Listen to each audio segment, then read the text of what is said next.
천손의 긍지와 선민의식의 관점. 천손의 긍지와 선민의식의 관점에서는 단군 고조선의 역사를 통해 우리 민족의 정체성과 자긍심을 고양하고자 하는 논문의 목적을 달성하기 위해 단군 고조선의 역사가 우리 민족에게 어떤 의미와 가치를 가지는지, 우리 민족이 어떤 성격과 미덕을 가지고 있는지, 우리 민족이 어떤 역할과 책임을 가지고 있는지 등을 논의해야 합니다. 하지만 현재의 논문에서는 단군 고조선의 역사와 우리 민족의 정체성과 자긍심 사이의 관계를 명확하게 설명하거나 논증하지 않고 있습니다. 예를 들어 단군 고조선의 역사가 우리 민족에게 어떤 의미와 가치를 가지는지를 보여주기 위해서는 단군 고조선의 역사가 우리 민족의 기원이나 문화, 정신, 철학, 종교, 윤리, 도덕, 법, 정치, 경제, 사회, 교육, 예술, 과학 등 성경 이외의 세계 경전과 예언서, 그리고 고대 역사서 속에서도 선택된 백성, 선민의 백성, 조선에 대한 예언 기록은 많이 있습니다. 대표적인 예로는 다음과 같은 것들이 있습니다. 아랍의 예언서인 쿠란에는 다음과 같은 구절이 있습니다. 그들이 메소포타미아와 산악지대와 서쪽과 동쪽의 모든 땅에 퍼져서 그곳의 사람들을 지배하리라. 이 구절은 조선을 포함한 동아시아 지역이 선택된 백성의 땅이 될 것이라는 예언으로 해석될 수 있습니다. 중국의 고전인 사기에는 다음과 같은 구절이 있습니다. 동쪽에 조선이라는 나라가 있는데 그곳 사람들은 곧 단군의 자손들이다. 그들은 흰 머리에 붉은 옷을 입고 있으며 용과 봉황을 숭배한다. 이 구절은 조선이 선택된 백성의 땅임을 보여주는 것으로 해석될 수 있습니다. 일본의 고대 역사서인 일본서기에는 다음과 같은 구절이 있습니다. 조선이라는 나라는 단군의 후손들이 세운 나라이다. 그들은 곧 천손민족이며 신의 가호를 받는 백성들이다. 이 구절은 조선이 선택된 백성의 땅임을 보여주는 것으로 해석될 수 있습니다. 물론 이러한 예언 기록들이 모두 사실로 받아들여지지는 않습니다. 하지만 이러한 기록들은 우리 민족이 오랫동안 선택된 백성, 선민의 백성으로 여겨져 왔음을 보여주는 중요한 근거가 될 수 있습니다. 다음은 이러한 예언 기록들에 대한 몇 가지 해석입니다. 역사적 해석. 이러한 예언 기록들은 역사적으로 실제로 일어난 사건들을 바탕으로 한 것이라고 해석할 수 있습니다. 예를 들어 쿠란의 구절은 고조선이 한반도와 중국, 동북부 지역을 중심으로 번성했던 사실을 반영한 것으로 해석할 수 있습니다. 종교적 해석. 이러한 예언 기록들은 종교적 관점에서 해석할 수도 있습니다. 예를 들어 사기의 구절은 조선이 단군의 자손들이 세운 나라라는 점을 강조함으로써 조선을 천손민족으로 인식하고자 하는 의도를 보여주는 것으로 해석할 수 있습니다. 민족적 해석. 이러한 예언 기록들은 민족적 관점에서 해석할 수도 있습니다. 예를 들어 일본 서기의 구절은 조선이 천손민족이라는 점을 강조함으로써 일본의 국조인 천조대신이 조선의 단군의 혈통을 이어받은 사람들을 혈통적 후손이라고 합니다. 혈통적 후손은 단군의 직계자손뿐만 아니라 단군의 자손들 사이에서 태어난 후손들도 포함됩니다. 혈통적 후손은 단군의 혈통을 이어받은 자긍심과 책임감을 가지고 살아가고 있습니다. 또한 단군의 정신을 계승하고자 하는 노력을 하고 있습니다. 단군의 문화를 이어받은 사람들을 문화적 후손이라고 합니다. 문화적 후손은 단군의 신앙, 언어, 문화 등을 공유하는 사람들입니다. 문화적 후손은 단군의 문화를 계승하고자 하는 노력을 하고 있습니다. 또한 단군의 정신을 바탕으로 한 새로운 문화를 창조하고자 하는 노력을 하고 있습니다. 혈통적 후손과 문화적 후손 모두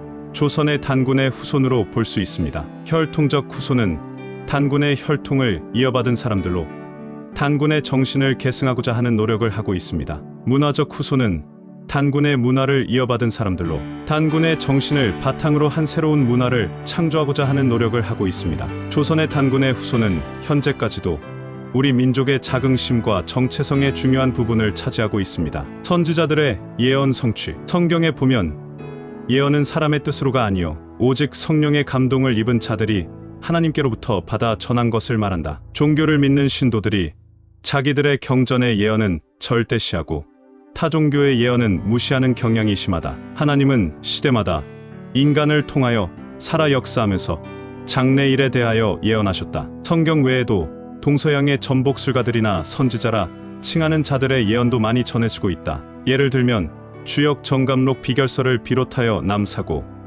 이율곡 이서구, 이민재, 최재우, 강증산, 박태선 선각자들이 있었고, 기독교의 성경을 바탕으로 통일교, 계룡산 등 종교의 옷을 입고 미래를 빙자하여 유사 종교를 전하고 있다. 이들의 공통점은 미래의 구세진인이 온다거나 아니면 자기가 바로 그 예언주라고 하는 것이 특징이다. 그 주인공이 나타나는 장소는 약속이나 한 듯 한국 땅이라고 하며 세인들을 유혹하고 있다. 격암유록의 특징은 다른 예언서와 달리 성경의 핵심 내용을 예언적인 면으로 끌어들인 것이다. 격암유록에 기록된 남사고가 생존했던 당시 서기 1550년대에는 기독교나 성경이 잘 알려지지 않는 상태에서 성경의 내용이 요약되어 기록되었다는 것은 깊이 생각해 볼 일이다. 그리고 기독교를 서학이라 칭한 점이다. 서방의 학문이라는 뜻으로 종교라는 개념이 전혀 없는 지식을 말한 것이다. 남사고가 신에 감동하여 예언한 현대과학을 들어보면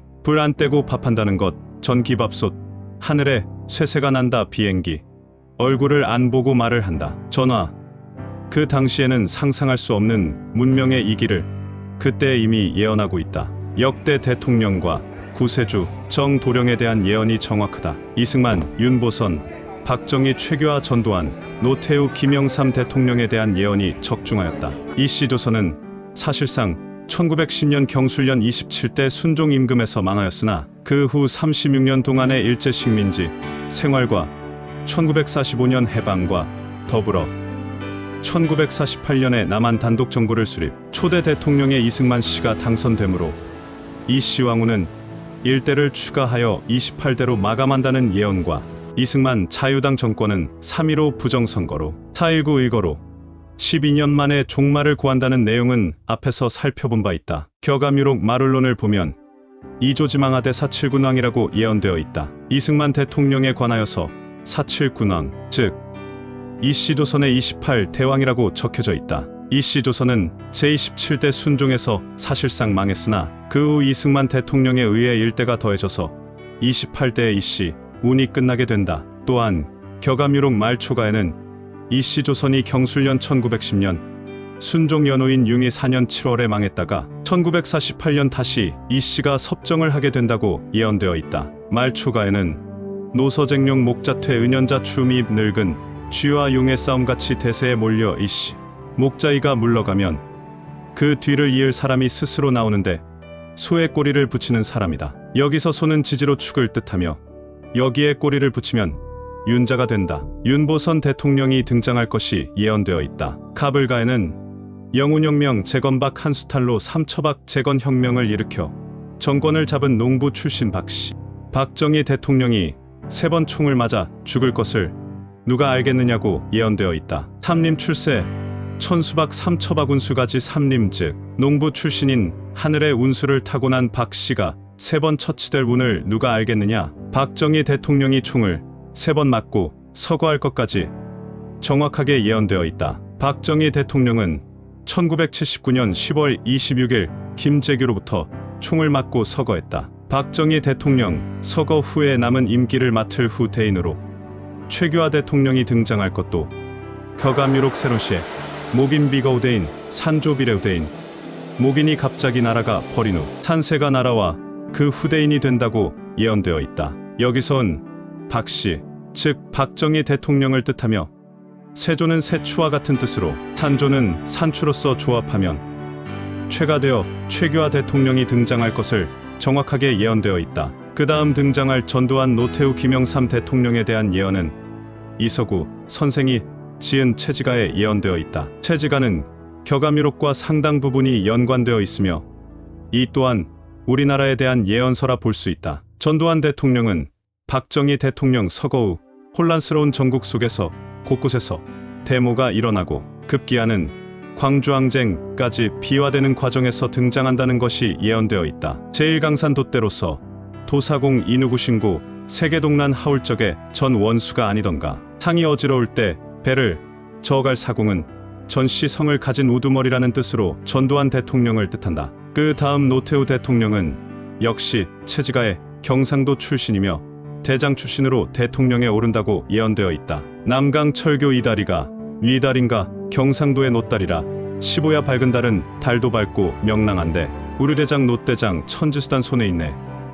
이 예언대로 경상도 출신이면서 대장으로 예편한 노태우 씨가 대통령이 될 것이 예언되어 있다. 그 다음 정권을 김영삼 씨에게 물려주기 위해 세 개의 정당 민정당, 민자당, 민주당을 통합하고 다리를 놓아준다는 뜻으로 남강철교라는 단어가 등장한다. 역시 체지가에 김영삼 대통령이 등장할 것이 예언되어 있다. 등 들고 불 밝혔네. 어주자를 다시 만나 무릉도원 찾아가니 남의 남짓이 남지 대강철교 높았구나. 어주자는 배를 갖고 고기를 낚는 어부 출신을 말하며 출생지는 남쪽 바다에 있는 남쪽 지방을 뜻하고 대강철교는 육지와 섬을 이어주는 다리라는 뜻으로 김영삼 대통령의 출시 내력을 정확하게 예언하고 있다. 그 다음 정권을 김대중 대통령에 대한 예언은 격암유록 초장에 보면 탄탄대로 영불, 유영무영양대중 도통천지무영외 탄탄대로를 뚫어 명원이 불변하는 영생의 세계를 건설할 것이니 무영의 영적 종주와 유영의 세상적인 정주로 양대중이 나온다. 도통하는 이치는 형체밖에는 없으니 우리 몸속의 마음에서 찾아야 한다. 즉 유영은 정주로서 김대중 대통령을 가리키는 것이고 무영은 구세주의 역사를 하시는 영적 종주로서 인신도성 안정도령님을 나타낸 예언 말씀이다. 종주로서 대중은 대자의 왼쪽으로 삐친 일액은 양이요 오른쪽으로 삐친 일액은 음이며 이에 한일자는 합의를 뜻하고 중자은 황극중천의 음양이 없는 세계를 뜻하므로 종합하여 정리하면 선천의 양과 후천의 음을 합일하여 황극중천의 세계, 즉 불사영생의 신선의 세계를 만들 사명자이자 주인공을 암시한 말이다. 그러나 정주가 종주의 뜻에 따라 하나님의 도의 정치를 하지 않게 되면 전임 대통령들과 같이 하나님의 외면을 받게 되어 그 말로가 순탄치 않음을 빨리 깨달아야 하며 그 결과로 대한민국뿐만 아니라 전 세계의 운명이 달라진다는 사실을 명심해야 할 것이다. 그리고 도통천지무영외라는 말은 도통천지는 형체밖에는 없다는 뜻으로 형체 안에, 즉 우리의 몸속 마음에 있다는 말이며 도통천지의 비결은 마음에 있다는 뜻이다. 격암유록의 내용을 설령 누군가가 해안이 있어 풀었다고 해도 해안이 있는 그는 결코 천기를 누설하지 않는 것이다. 천기란 마귀의 공격을 피하여 이루어 나가는 하늘의 비밀이므로 함부로 발설했다가는 하늘이 제명을 보존하지 못하는 것이다. 예를 들면 앞으로 설명될 이씨조선의 멸망과 일제의 침략, 근세의 정치적 인물들, 역대 대통령에 대한 예언 등은 450년 전에는 전혀 이러한 실존 인물이 태어나기 이전이었으므로 알아맞히기가 어려웠으며 등장인물이 출연한 후에라야 풀리게 되어 있다. 450년 전에는 38선이란 용어가 없었으며 판문점이란 지명도 없었다. 38선이 생기기 전까지는 전혀 해석도 불가능한 시대적으로 예언한 것을 어찌 위서라 하면 조상의 지혜를 모독할 수 있겠는가. 다만 그를 이용 또는 인용하여 혹세무민한 사람의 잘못이 크다고는 할 수 있다. 그러나 그들도 자기 뜻대로 한 것이 아닌 격암유록이 깊이 감춘 때가 있는가 하면 세상에 그 빛을 드러낼 때가 되었으므로 그런 선지자를 통하여 이 땅에 그 모습을 드러냈다고 말할 수 있겠다. 사실상 그 기록대로 우리나라에 서학대 치천우냐 기독교가 불 일어나듯 하리라는 예언도 맞았다고 말할 수 있다. 그 예언대로 1950년대로부터 기독교는 우리나라에서 밤하늘에 십자가를 붉게 밝히며 불 일어나듯 교세가 팽창하였다. 우리나라 근대 문화의 발전에 기독교의 영향력을 부인하지는 못할 것이다. 네페예언 60세의 기록에는 이사야서 60장의 내용이 생생하게 요약되어 기록되어 있다. 일어나라 빛을 발하라 내 눈을 들어 사면을 보라 무리가 다 모여 내게로 오느니라. 바다의 풍부가 내게로 돌아오며 성경과 격암유록의 기록은 다 때가 되면 천하만방에서 대한민국을 향하여 하나님에게 드릴 예물을 가지고 몰려와서 기쁘게 봉사할 것이라고 기록하였다. 이사야 35장은 새 35장이라는 제목으로 만민지중 복명언어, 즉 많은 사람 가운데서 하늘의 명을 듣는 사람이 있는데 이 사람은 서기 동래한 사람이다. 생초지락의 기록에는 상제지자 두성 서해안결혼 이거후 등고망원 찰세간 20세 금시당 동방출연 결혼해성 하나님의 아들이 서양 기독교에서 원통한 일을 당하고 떠난 후 높이 떠서 세상을 살펴볼 때 20세기 말에 동양 진리를 만나 맺힌 원통함을 풀고 그 유치함을 벗어났다. 즉 장성한 자가 되었다라고 기록되어 있다. 설명인데 이를 재해석하면 동서의 모든 진리를 알아야 원만한 자격을 이룬다고 볼 수 있다. 증상께서는 이런 말씀을 하셨다. 회동자 부동거지로 회서자 불서거지로, 즉 동방을 허는 자는 동방으로 가는 길이 없고 서방을 허는 자는 서방으로 가는 길이 없다. 성경이 말하는 원만한 부유에 이르지 못함으로 하나님의 일을 할 자격이 없다는 말씀이다. 예를 들면 고구려의 위세를 재현하려던 궁예가 산세가 없는 소벌에 도읍한 연고로 왕업을 10년도 유지하지 못하고 망하고, 궁예의 신하 중 덕망 높던 왕건이 송도에 도읍하여 고려를 건국해 고려 500년의 찬란한 역사를 구가하였다. 멀리 서역에까지 코리아로 국위를 떨치었다고 보는 것이다. 이사야 41장을 세사일장이라는 제목으로 섬들아 내 앞에서 잠잠하라. 누가 동방에서 사람을 일으켜 의로 불러서 자기 발 앞에 이르게 하였는고. 격암유록의 재생신이란 부활체를 말하고 있다. 성경은 이를 의로 일으켜, 이 말은 처음에는 의가 아니었는데 의로 부활시켰다고 볼 수 있다. 지렁이 같은 너 야곱아, 너희 이스라엘 사람들아 두려워 말라. 내가 너를 도울 것이라. 내가 너로 이가 날카로운 새 타작기로 세우리라. 내가 산들을 쳐서 부스러기를 만들 것이며 회리바람같이 날릴 것이라. 이견기타 파멸마 인생 추수조미단 풍구비 조표풍지인.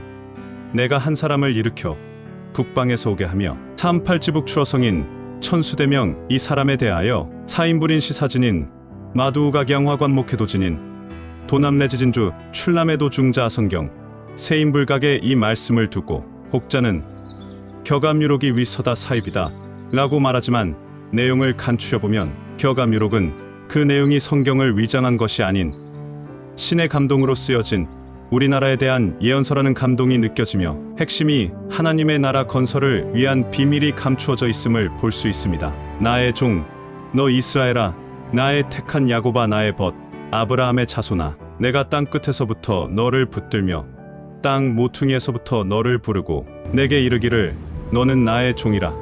내가 너를 택하고 실어버리지 아니하였도다 하였노라. 두려워 말라. 내가 너와 함께할 것이니라. 놀라지 말라. 나는 내 하나님이 될 것이니라. 내가 너를 굳세게 할 것이니라. 이 예언 기록은 이스라엘을 위한 말씀이 아니고 이스라엘의 계보를 이은 단지파가 있는 땅끝 땅 모퉁이 나라 단민족에 대한 예언이라 할 수 있다. 이사야 선지자는 이를 환상 가운데서 본 것이고 남사고 예언가는 신인으로부터 전수받아 기록한 예언이다. 비결서에서도 삼각산의 연기로 조선 왕조 500년을 유지하고 지우는 남방으로 내려가 영남 가야산 줄기에서 조씨가 이기신 하나님 부처님으로 마와 천년시대가 오는 것으로 끝을 맺고 있으니 이 또한 쓴 이가 그냥 쓴 것이 아니고 영감을 받아 쓴 것이라. 꼭 미신설로서만 가볍게 흘려버릴 수만 없는 것이 아닌가 생각되기도 하는 것이다. 옛 비결서에 또 재미있는 기록이 나오고 있는데 서기동래 진인출이란 문구가 나오는데, 즉 서쪽에서 기독교가 동방으로 전래되어와 그 경전인 성경을 타고 구세주가 한국 땅에서 나온다고 기록되어 있다. 동방에서 한 사람을 일으켜 의로 불러 열국을 굴복케 하며 왕들을 치리하게 하시되 하였으니 전 세계를 심판하고 다스릴 구세주가 동방에서 나오게 되어 있다는 뜻이요. 내가 땅 끝으로부터 너를 붙들고 땅 모퉁이로부터 너를 불러 하였으니 그 주인공은 동방에 위치한 땅 끝 땅 모퉁이, 즉 반도의 나라에서 나온다는 뜻이다. 남사고 비결인 격암유록 새41장, 대륙동방 해우반도, 천하일기 재생신, 이견기타 파멸마, 대륙동방인 우리나라 한반도 땅에서 천하 기운을 하나로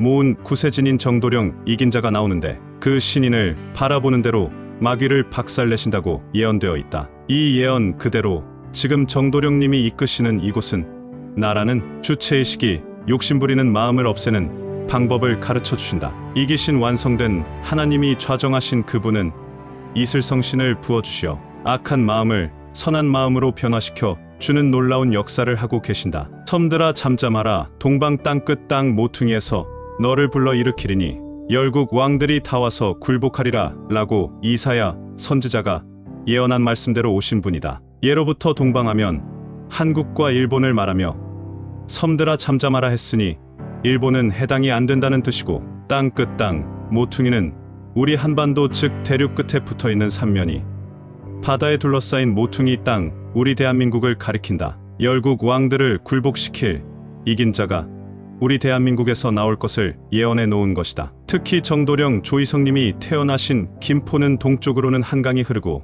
북쪽으로는 임진강이 흐르며 서쪽으로는 서해 바다가 있기 때문에 모퉁이 땅이 되어 모퉁이 땅 중에서도 모퉁이 땅이 되는 곳이다. 불교 경전 중에 미륵진경의 사죄천조구 중생, 즉 하늘의 조씨가 인간의 죄를 사하여 중생을 구원한다는 뜻이다. 법구경 안녕품에는 욕도생 사고 당복감놈이 생사의 고뇌를 벗어나고자 하거든 마땅히 감로의 맛을 알고 이를 먹는 데 있다고 하였으며 위조생사고자 음이감로 연기하는 늙고 죽고 고생하는 자를 위하여 조가 감로를 마시게 하여 아는 열반케 하리라 하여 어조사 조를 사용하여 감로를 내리는 자가 조씨임을 암시하였는데, 선불 가진 수어록에는 조안영진인 시지천성금단대도 조가 양을 되찾아 진인이 되어 천선부처의 금단대도 최고의 경지를 깨닫게 된다. 미륵진경의 사죄천조구 중생 하늘의 조씨가 인간의 죄를 사하여 중생을 구원한다. 미륵하생경에는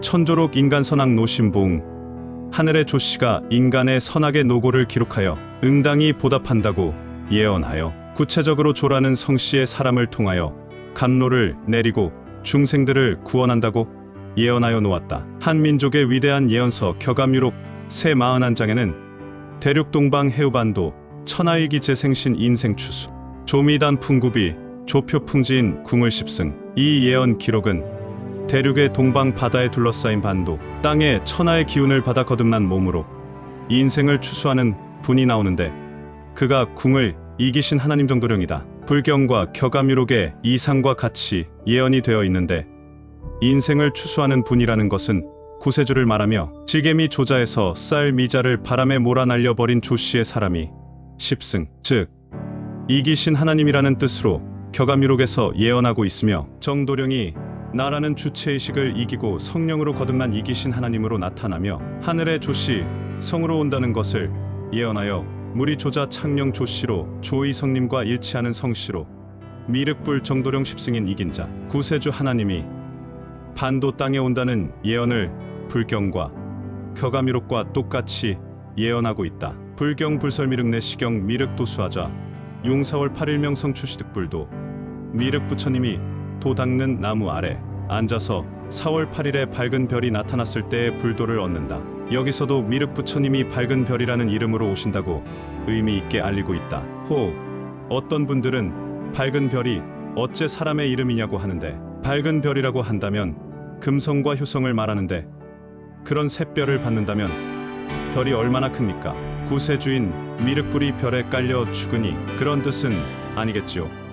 그러므로 석존이 말한 석존 사후 3007년에 미륵부처가 오신다고 했으므로 여기서 밝은 별이라고 하는 명성의 바른 뜻은 바로 매일 뜨고 지는 별들의 의미가 아니고 바로 밝은 별이라는 의미의 이름으로 오신다는 뜻이다. 미륵하생경에 세존할 아차천성 차제하생 일체권속계작인 세종께서 가라사대 얘가 다음에 하늘의 별로 내려오리로다. 그리하여 일체 권속이 다 하늘 사람이 되게 하리라. 미륵하생경에 영재천성 교화 중생 하늘의 별이 모든 중생을 교화시켜 호령한다는 예언 등에서 조이성님의 이름 희성이라는 이름으로 이 세상에 나타났다고 기록되어 있다. 소사역국에 사는 많은 흰 무리들은 그분이 바로 감로수 이슬성령을 내리는 생미륵불임을 알아보고 따르고 있다. 격암유록 초장의 욕식 창생보명처 길성조림진 십승하는 예언 말씀이 있듯이 생명을 보전하고 하늘의 지식을 구하는 곳은 길한 별이 밝게 비추어 임하는 곳, 바로 이기신 하나님이 있는 곳이라고 그들은 이해하고 있다. 금제천성 교화 중생 연불존심 충유인의 편시수행 일체천성 불취위화. 이제 모든 하늘의 별로서 중생을 교화하여 마음의 연불이 끊이지 않게 하며 충유인이를 수행케 하리니 일체 하늘의 별들로 하여금 화를 입지 못하게 하겠노라. 이 경구에서 보는 하늘의 별의 바른 뜻은 본래 하늘은 부처님을 상징하는 것으로 하늘의 별이 빛이 반짝반짝 빛나는 밝은 별이요, 그러므로 밝은 별이라고 하는 부처님의 이름을 의미하는 것이다. 이러한 뜻으로 석존은 법화경에서 하늘의 샛별을 보고 보리를 증득하였다고 하였으나, 석존도 그 별은 별이 아니다라고 한 것과 뜻이 같음을 알 수가 있는 것이다. 그래서 미륵부처님의 이름은 빛나는 밝은 별이라고 하는 뜻인데, 이 뜻을 한자로 보면 곧 희성이라는 의미가 되는 것이다. 이상에서 살펴본 바와 같이 미륵불의 성은 물이 조자 성씨로 오시며 이름은 명성, 즉 밝은 별이라는 이름으로 오신다는 것을 알 수 있다. 이는 성경에 이기는 자와 끝까지 내 일을 지키는 그에게 만국을 다스리는 권세를 주리니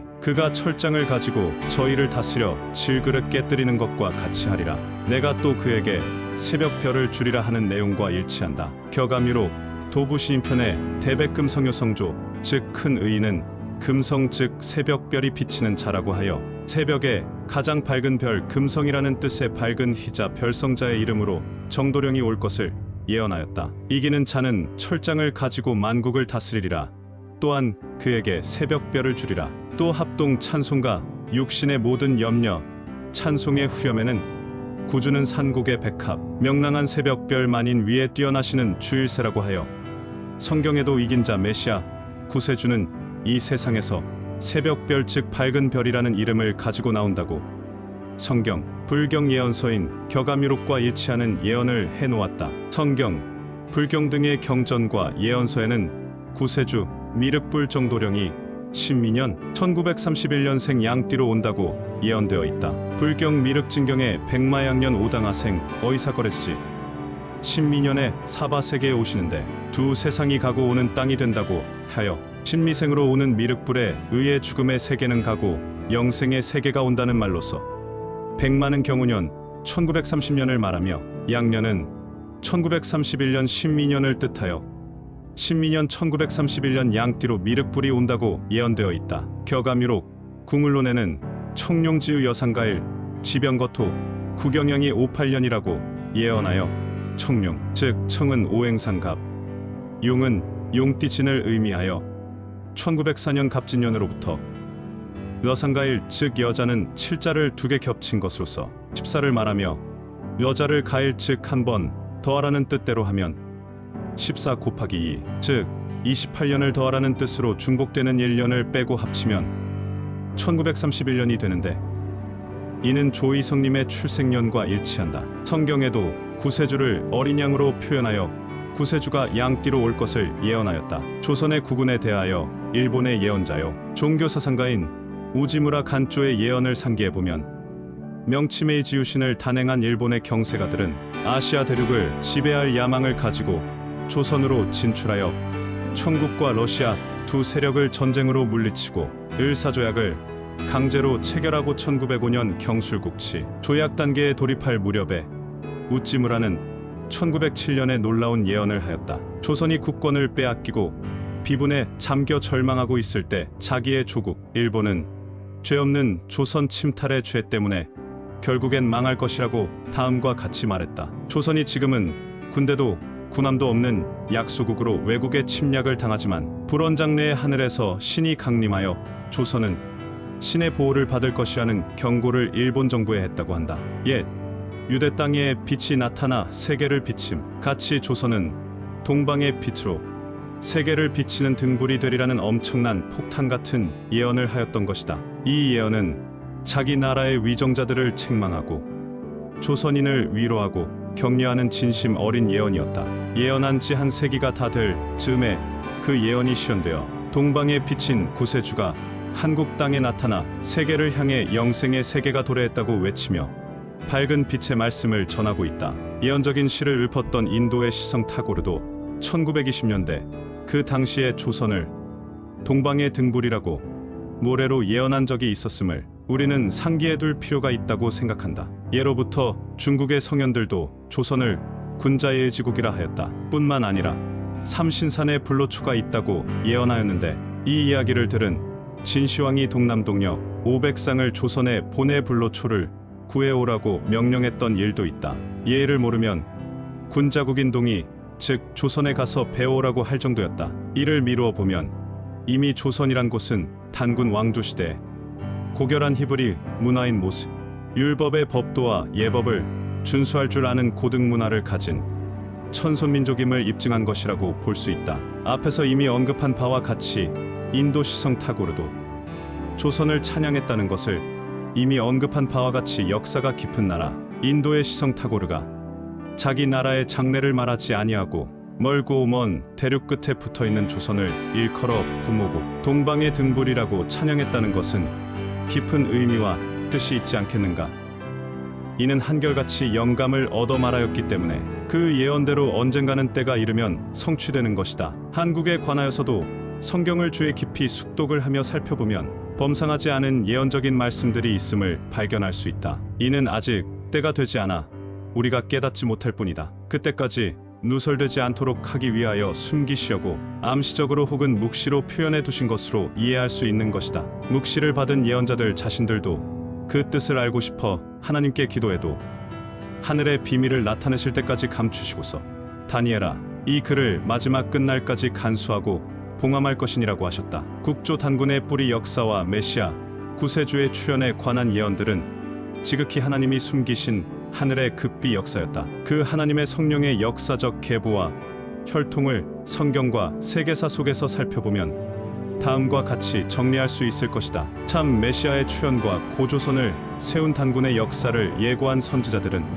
야곱, 모세, 이사야, 기타 여러 선지자들이 많이 있지만 그 가운데 야곱은 둘째 부인 레아의 아들 가운데 넷째 아들 유다가 주권자로 활동할 것을 누구나 알 수 있도록 표현하였으나 야곱의 본처의 부인 라헬의 아들 단에 관한 기사는 장자로 올 것을 묵시적으로 기록한 고로 그 누구도 알지 못하여 밝혀지지 않았던 것이다. 이것은 다른 뜻이 아니라 모형은 표면에 드러내어 사탄 마귀로 하여금 화살을 유대인을 향하여 싸우게 하고 원형혈통과 문화를 지닌 선민들은 꼭꼭 숨겨둔 것이다. 지금은 때가 되어 상제 하느님이 친히 천손 원형 민족을 세계 속에 들어 올려 우뚝 세우고 있다. 태고시대부터 모든 예언이 한국 땅에서 실현된다는 상제 하느님의 말씀에 눈을 향할 때 새 세계를 발견할 수 있을 것이다. 대한민국은 백이 민족은 히브리 민족의 원족이다. 우리 민족이 이스라엘 민족이라는 것은 생활 습관이 너무나 똑같은 것을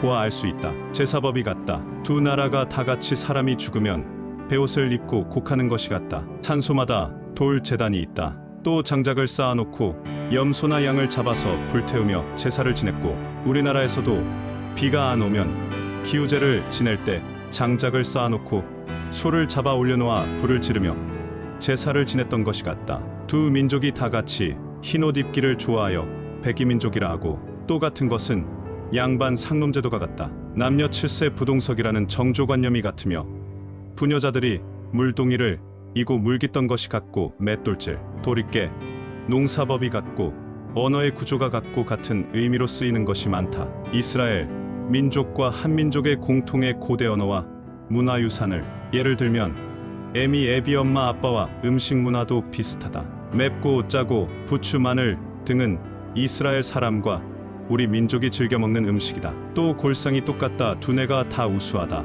또 키가 작은 것이 같다. 모세가 가나안에 정탐꾼 보냈을 때 돌아와서 아낙 사람은 장대 같고 이스라엘 사람은 메뚜기 같다고 했으니 바로 키가 작다는 말이다. 또 절기가 같은 것이 있다.